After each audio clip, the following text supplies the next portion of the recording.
तनोतना Sadasivam. India गठबंधन बनने के बाद सनातन धर्म अब एक राजनीतिक विषय हो गया है और खुलकर राजनीतिक विषय हो गया है। ये जो बात पहले से कही जाती थी कि भाई हम धर्म की राजनीति नहीं करते, हम धर्म की राजनीति नहीं करते, लेकिन अब तो पूरी तरह बात खत्म हो गई कि भाई वो धर्म की राजनीति करते या नहीं करते हैं। तो आज देश दो हिस्सों में बंट गया है, सनातन धर्मवादी और सनातन धर्म विरोधी।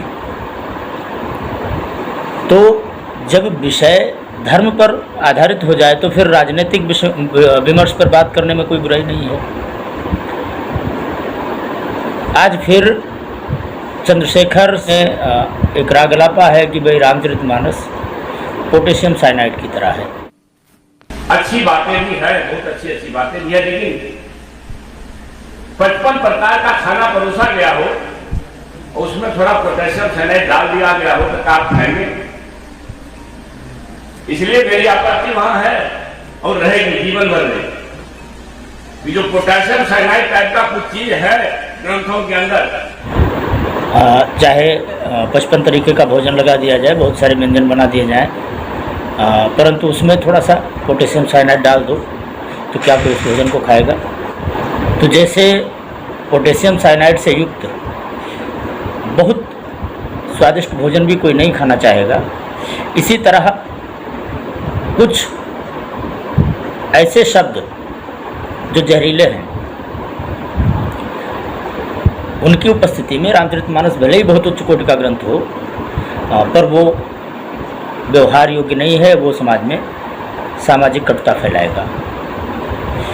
अब उनके हिसाब से जो कटु शब्द हैं वो पहले तो मैं इन पर वीडियो बना चुका हूँ, लेकिन उन्होंने इस बार जो फिर से वही बात कही है कि वे पूज्य भी प्रशील गुणहीना शूद्र गुणगण ज्ञान प्रवीणा। तो अब चूंकि सनातन धर्म को लेकर एक पूरा टारगेट कर लिया गया है देश को कि भाई सनातन धर्म को खत्म कर, हिंदू धर्म को ख़त्म करना है, तो ये जो कुछ भी वो कह रहे हैं अब वो एक कॉन्स्पिरेसी का हिस्सा है।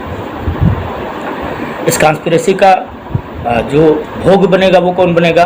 भारत का वो हिंदू समुदाय जो सदियों से हिंदू रहा है। पिछले 2-3 महीनों से या 1 साल से या 2 साल से, अथवा और बहुत पीछे कह लें तो पेरियार के समय से, वाल्मीकि रामायण और उसके बाद फिर रामचरितमानस, दोनों पर सवाल उठते रहे हैं। लेकिन बहुसंख्यक हिंदू समुदाय, वो भले ही किसी भी जाति और वर्ण का रहा हो, उसको कभी भी ये जहर नहीं लगा। मुझे नहीं लगता रामचरितमानस पढ़कर कोई मर गया, या फिर रामचरितमानस पढ़कर कहीं विवाद हो गया, या फिर रामचरितमानस के कारण कहीं दंगा हो गया। अभी तक तो ऐसा कुछ नहीं। हाँ, अब वो प्रयास ये इंडिया गठबंधन कर रहा है। तो हम अपने उन दलित भाइयों से जिन्हें शूद्र कहकर बार बार उकसाया जाता है कि भाई तुम शूद्र हो और तुम्हारे लिए ऐसे ऐसे बातें कही गई हैं, पूज्य भी प्रशील गुण होना शूद्र गुणगण ज्ञान प्रवीणा। अब शास्त्र में शूद्र शब्द कोई स्वतंत्रता प्राप्ति के 1-2 साल बाद या 1-2 साल पहले तो प्रयोग नहीं किया गया। सदियों पूर्व सनातन धर्म की व्यवस्था में वर्णाश्रम व्यवस्था के अंतर्गत शूद्र शब्द का प्रयोग किया गया है।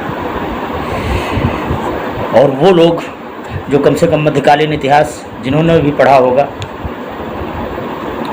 उन्होंने भी देखा होगा कि जिन दलित भाइयों को आज मोटिवेट करके देश को तोड़ने का काम हो रहा है, इन्हीं दलित भाइयों के पूर्वजों ने सनातन की रक्षा के लिए, हिंदू धर्म की रक्षा के लिए, देश की रक्षा के लिए बढ़ चढ़कर भाग लिया है। और उन्हें कभी भी अपने शूद्र होने पर या फिर जाति से कोई वाल्मीकि रहा हो, कोई कुछ रहा हो, कोई कुछ रहा हो, उसे कभी कोई ऐसा भाव नहीं रहा है जैसा भाव आज ये नवशूद्र पैदा कर रहे हैं लोगों के अंदर। तो मैं शूद्र शब्द की फिर से एक बार व्याख्या इसलिए कर रहा हूँ कि भाई हमारे जो दलित भाई हैं जिन्हें शूद्र कहकर प्रचारित किया जा रहा है, वो ये समझ लें कि दलित में और शूद्र में कोई अंतर है कि नहीं है। हम सिर्फ अपनी बात कहेंगे, विवेक आपका, आप स्वयं उस पर विचार करें।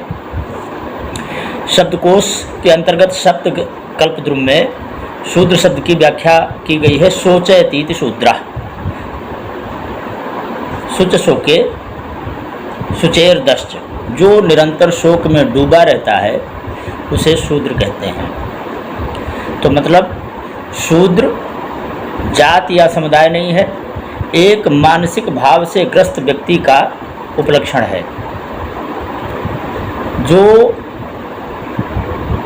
शोक में डूबा रहता है। हाय मेरे पास ये नहीं, हाय मेरे पास वो नहीं। अथवा व्यवहार से जिनके पास बहुत कुछ है लेकिन वो संतुष्ट नहीं होते। अब ये संतुष्ट ना होना तो मानव मात्र का लक्षण है, तो क्या कहा जाएगा कि भाई मानव मात्र शूद्र है? नहीं, मानव मात्र शूद्र नहीं है। व्यवहार में अभावग्रस्तता ये शूद्र का उपलक्षण नहीं है। अभावग्रस्तता का जो आधार है, जिसे हम आज दलित कहते हैं, तो अभावग्रस्तता यदि आप मनुस्मृति जिसको आप खूब कोसते हैं, जिसको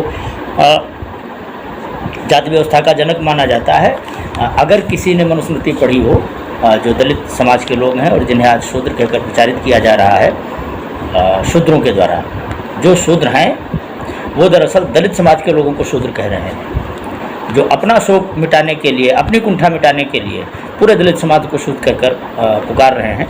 ऐसे शूद्रों के द्वारा जो लोग मोटिवेट किए जा रहे हैं, ऐसे दलित भाइयों से मेरा निवेदन है कि भाई उनमें पढ़े लिखे लोग तो हैं, मनुस्मृति हो सकता है कभी आपको पढ़ने ना दी जाती हो, लेकिन आज तो मनुस्मृति उपलब्ध है ना।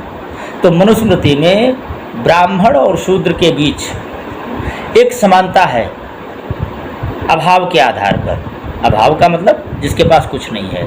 मनु ने ब्राह्मण के लिए एक प्रोटोकॉल तैयार किया है कि भाई ब्राह्मण जो है वो अनाज का संग्रह कर ही नहीं सकता, घर मकान बना ही नहीं सकता, उसका काम ही है लोक सेवा में रहना, अध्ययन अध्यापन करना।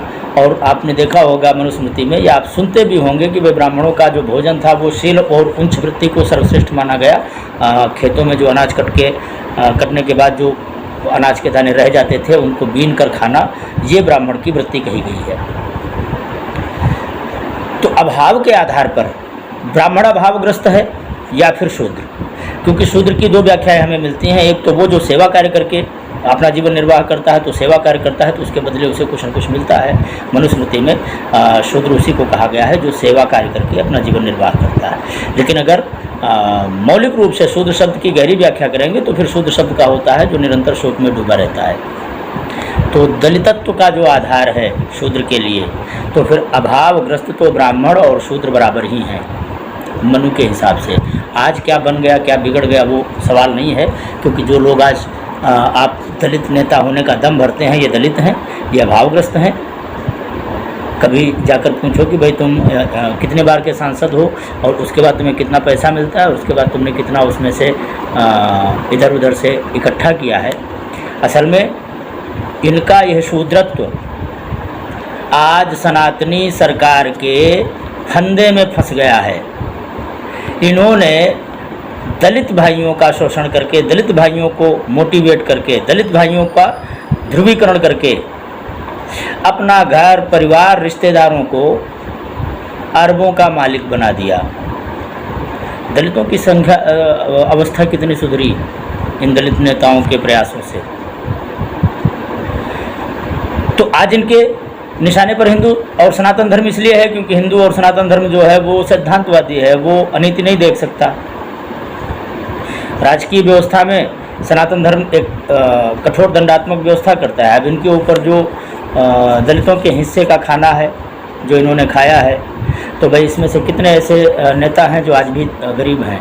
क्या वो जो एक उड़ीसा के नेता हैं वो भी तो पार के सांसद हैं। तो जो लाखों और करोड़ों के मालिक हैं, लेकिन सत्ता से बाहर होने के कारण या फिर संभावित सत्ता से बाहर होने का डर जिनके अंदर बैठा हुआ है, जो कुंठा से ग्रसित हैं, जो शोक से ग्रस्त हैं, जो एक सनातनी सरकार की लोकप्रियता को पचा नहीं पा रहे हैं, ये शूद्र हैं या फिर हमारे देश का जो अभावग्रस्त समाज है वो शूद्र है। दरअसल इंडिया गठबंधन ये शूद्रों का समाज है और यह शूद्रों का समाज सबको शूद्र कहकर अपमानित कर रहा है। जो 2 जून की रोटी खुद कमाकर खा लेने में संतोष करता है, ऐसे व्यक्ति को दलित कहकर, शूद्र कहकर अपमानित करने का काम ये शोक में डूबे हुए शूद्रजन कर रहे हैं। और इनका संज्ञान आपको लेना पड़ेगा, क्योंकि जिस जाति और वर्ण व्यवस्था का आवरण उड़ाकर ये आपको पीड़ित कर रहे हैं, आपको बेवकूफ़ बना रहे हैं, तो मैं नहीं समझता हूँ कि कोई ऐसा दलित व्यक्ति होगा जिसे अपने माता पिता की वंश परंपरा पर नाज नहीं होगा। ये लोग आपको ये कहना सिखा रहे हैं कि आप अपने बाप को बाप ना कहो, आप अपने पुरखों को पुरखा ना कहो, आप अपनी वंश परंपरा पर, आप अपनी कर्म परंपरा पर स्वाभिमान ना रखें। भारतीय संस्कृति में जो जिस वंश परंपरा से है उसको उसी वंश परंपरा में स्वाभिमान करना सिखाया जाता था। जिस देश जाति में जन्म लिया बलिदान उसी पर हो जाए, वह शक्ति हमें दो, दया निधे कर्तव्य मार्ग पर डट जाए। कल तक यह प्रार्थना बच्चों को विद्यालयों में पढ़ाई जाती थी। एक लंबे समय से बच्चे ये प्रार्थना पढ़कर अपने देश और अपनी जाति पर गर्व किया करते थे। लेकिन आज कुछ मूर्ख लोग हैं जो ऐसे कुत्सित मानसिकता वालों के जाल में फंस रहे हैं, और उन्हें अखिलेश भैया, उन्हें चंद्रशेखर जी, उन्हें सभी लोगों में एक शिक्षित व्यक्ति नज़र आता है। अरे भाई, मनु ने कहा है कि शिक्षित शूद्र खतरनाक होता है, वो लोकघाती होता है। शूद्र में और ब्राह्मण में जो अंतर किया है शास्त्र ने, वो इतना ही किया है। ब्राह्मण वो जो संतोषी है, संतोषपूर्वक जीता है, संतोष ही जिसका स्वभाव है। और शूद्र वो जो बहुत कुछ होते हुए भी संतुष्ट नहीं है, जो धन और सत्ता के मद में आकर अपनी वास्तविक अवस्था भूल जाता है, अपनी लौकिक और पारलौकिक अवस्था भूल जाता है, अपने वंश खानदान को ही भूल जाता है, वो शूद्र है। तो ऐसे शूद्र गठबंधन से आप क्या आशा करते हैं? शबरी को कभी अपने भिलनी होने पर कोई तकलीफ नहीं हुई, रामायण का ही पात्र है। राम को चित्रकूट में कोल भीलों ने फल खिलाए और उनका मान सम्मान किया। जब तक भगवान चित्रकूट में रहे, सारे कोल भील और किरात, वहाँ के जो वनवासी थे, वो भगवान राम को प्रणाम करके और वो अपना जीवन सफल मानते थे। उन्हें अपने कोल भील और किरात होने पर कोई दुख नहीं हुआ, उन्हें कोई अपमान नहीं लगता था। वो तो अपने आप को धन्य समझते थे कि राम ने हमारा आतिथ्य स्वीकार किया। तो शूद्र शब्द यदि समुदायवाची है तो भी, शूद्र शब्द यदि जातिवाची है तो भी, हे शब्द नहीं है, पर दलित शब्द पूरी तरह हे है। और ये चंद्रशेखर वो जो है वो दलित है, वो गरीब है, अभावग्रस्त है। कौन सा ऐसा नेता है जो दलित है और अभावग्रस्त है, जो स्वयं को शूद्र कहता है या फिर दलित कहता है? कोई भी दलित नेता स्वयं को जब दलित कहता है तो क्या दलित समाज को ये दिखाई नहीं देता है कि ये कैसा दलित है? हमारा निवेदन है कि ऐसे शूद्र संस्कार से युक्त इस खतरनाक इंडिया गठबंधन के जितने भी लोग हैं, वो मुँह में राम बगल में छुरी वाली अवस्था में है। एक कहता है राम को गाली दो, और दूसरा कहता है कि भाई ये उनका व्यक्तिगत विचार है, मैं तो राम का बड़ा सम्मान करता हूँ। आप इनका दोगलापन देखते नहीं। ऐसे लोगों को शूद्र कहा है शास्त्र ने। शास्त्र ने कहा है शूद्र जब पढ़ लिख जाएगा, और ये सारे पढ़े लिखे लोग हैं, चंद्रशेखर हों, लालू प्रसाद यादव हों, नीतीश कुमार हों, अरविंद केजरीवाल हों, उदयनिधि मारन हों, राहुल गांधी हों, भाई कौन ऐसा है, खड़गे जी हों, कौन ऐसा है जो पढ़ा लिखा नहीं है? ये सारे पढ़े लिखे लोग कुंठाग्रस्त होने के कारण सिवाय लोकघाती होने के और कोई परिणाम देंगे ही नहीं। इसलिए शास्त्र ने कहा है कि शूद्र यदि पढ़ गया तो वो लोकघाती बनकर उभरेगा, इसलिए शूद्र को पूजना नहीं है। विप्र यदि शील और गुण से हीन भी है तो भी स्वभावगत विशेषता के कारण वो पूज्य है, क्योंकि उसमें संतोष है। अपने ब्राह्मण होने का अभिमान है तो स्वाभाविक सी बात है कि वो लोग विरुद्ध नहीं हो सकता, समाजघाती नहीं हो सकता, लेकिन शूद्र यदि संपन्न हो गया तो वो विनाशकारी हो जाएगा। इसलिए शूद्र को नहीं पूजा जाना चाहिए। और ऐसे ये शूद्र गठबंधन को, ये जो इंडिया गठबंधन आज बना है, ऐसे शूद्र गठबंधन के जाल में जो भी लोग फंस रहे हैं, दरअसल वो अपनी पीढ़ियों का विनाश करने पर तुले हुए हैं। तनोतना सदाशिव।